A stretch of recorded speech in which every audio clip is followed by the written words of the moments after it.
ஹே mummy's, நான் இன்றைக்கி எங்கள் அம்மா பண்ண ஸ்வீட் பொங்கல் தான் காமிக்க போகிறேன். அது வந்து லாஸ்ட் வீக் சனி பிரதோஷத்துக்காக எங்கள் அம்மா பிரசாதமாக பண்ணி எடுத்துகிட்டு போயிருந்தாங்க கோயிலுக்கு.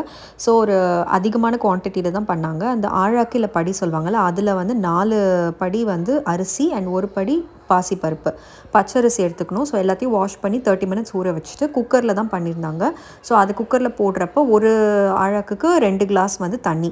ஸோ 1:2 தான் ரேஷியோ. அது தண்ணியை ஊற்றிட்டு கொஞ்சமாக உப்பு போட்டு ஒரு 3 விசில் விட்டுட்டு எடுத்திங்கன்னா நல்லா குழைவாக ரெடி ஆகிடும். அதை நல்லா கிளறிட்டு கொஞ்சம் கீயும் மேலே ஊற்றிக்கோங்க, 1 டேபிள் ஸ்பூன். அடுத்து வந்து வெல்லம். ஸோ வெல்லம் இந்த குவான்டிட்டிக்கு பார்த்திங்கன்னா 1 கேஜி வெல்லம் எடுத்திருந்தாங்க. ஸோ வெல்லம் வந்து உங்களோட ஸ்வீட்னஸ்க்கு ஏற்ற மாதிரி நீங்கள் அட்ஜஸ்ட் பண்ணிக்கலாம்.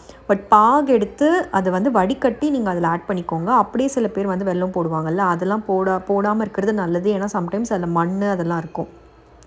ஸோ பாகு எடுத்து வடிகட்டி போட்டு நல்ல ஒரு கிளறி வச்சுக்கோங்க. ஸோ இதுக்கு வந்து காடமம் ஏலக்காய் வந்து ஆட் பண்ணணும். அது வந்து ஒரு 4-5 ஏலக்காவை கொஞ்சமாக சர்க்கரை போட்டு அரைச்சிக்கிட்டாங்க, அப்போ தான் அரைப்படும்னு சொல்லி அதையும் தூக்கி அந்த மிக்சரில் போட்டுட்டு அதுக்கப்புறமா நெக்ஸ்ட்டு தாளிப்பு தான். ஸோ தாளிக்கிறதுக்கு வந்துட்டு எப்பவும் போல் 2 டேபிள் ஸ்பூன் இல்லை 3 டேபிள் ஸ்பூன் கீ, உங்களுக்கு எவ்வளோ வேணுமோ அவ்வளோ கீ போட்டுக்கலாம். கொஞ்சமாக கேஷ்யூ, காஞ்ச திராட்சை, அதுக்கப்புறம் தேங்காய். ஸோ தேங்காய் பீசஸ் வந்து கம்ப்ளீட்லி ஆப்ஷனல், வேண்டாம்னா நீங்கள் அவாய்ட் பண்ணிடலாம்.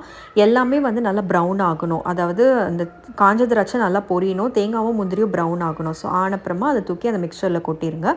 கடைசியாக வந்து கொஞ்சமாக பச்சை கற்பூரம், பிஞ்ச் ஆஃப் பச்சை கற்பூரம். ரொம்ப போட்டாலும் அந்த பச்சை கற்பூரோட ஃப்ளேவர் வந்துட்டு ரொம்ப அதிகமாயிடும். ஸோ ரொம்ப கம்மியாக வந்து போட்டுட்டு அதையும் வந்து நல்ல ஒரு கிளறிங்கன்னா சூப்பரான சக்கரை பொங்கல் ரெடி ஆகிடும். ஸோ ஃபெஸ்டிவல்லேருந்து நம்மளோட வீட்டில் சும்மாவே சாப்பிட்ணுன்னாலும் சாப்பிட்லாம், இல்லை கோயிலுக்கு இந்த மாதிரி செஞ்சு கொடுக்கணுனாலும் செய்யலாம். பட் மாமிஸ், நீங்கள் டயட்டில் இருக்கீங்கன்னா ரொம்ப கம்மியாக எடுத்துக்கோங்க, குழந்தைங்களுக்கு நிறைய கொடுங்க.